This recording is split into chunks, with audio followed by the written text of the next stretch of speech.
खेसारी भैया तारा गाना आई रहे कि नीमक खरबूजा हो गई। वो गाना पूरा भोजपुरी के उलट पलट के रख दिले।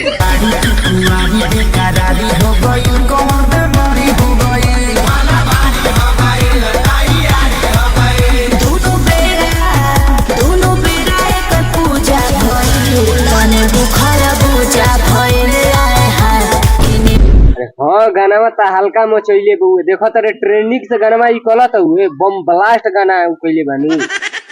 और अभी तो रुको, क्लाइमैक्स अभी बाकी नीमक खरबूजा कैसे हो गई? अरे तोरा ना बुझाई ओकर दोनों बेरा पूजा भइल बा यही से उ नीमक खरबूजा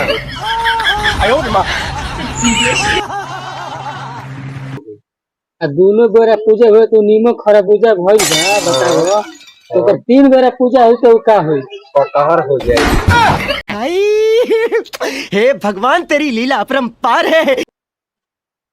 एकरा बुझाला कटहर भइल की क्या? अरे गाना लेखक लिख के देलस त गावे से मतलब बउए तू खाली ऑर्डर पर मर्डर कर उहे तोरा जी में काम बउए। हां खाली टेंट लेत रह ऑर्डर पर मर्डर कर। अरे गाना मार्केट में चलता नु बस हमनी के पियाजों के परवर को तो परवरे आदमी को सब क्या देखना पड़ रहा है। अच्छा है मैं अंधा हूँ। और हो जाए हमनी के स्टार हो जा मेरे को जानता नहीं है। परवर कैसे हो जाई? पियाज के परवर कैसे कर देबो? ओकर 4 में पूजा करे के तब न होई परवर। सब बात थोड़ा सा होली के गाना उना निकाला था सब ना। हाँ होली के तो गाना के तैयारी में बानी हुए तो शूटिंग करे खातिर तलाश में आई रही त एने भेटइला। तोर स्टार गलत कहू हमार तो गाना लगले आवे वाला बोलिए। हां बताओ तो तनी कौन गाना आवे वाला हो? काटा के नली से डाली रंग।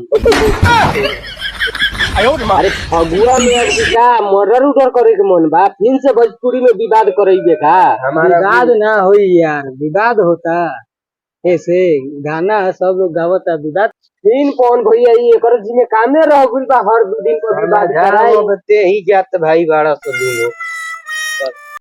चला पवन भैया पर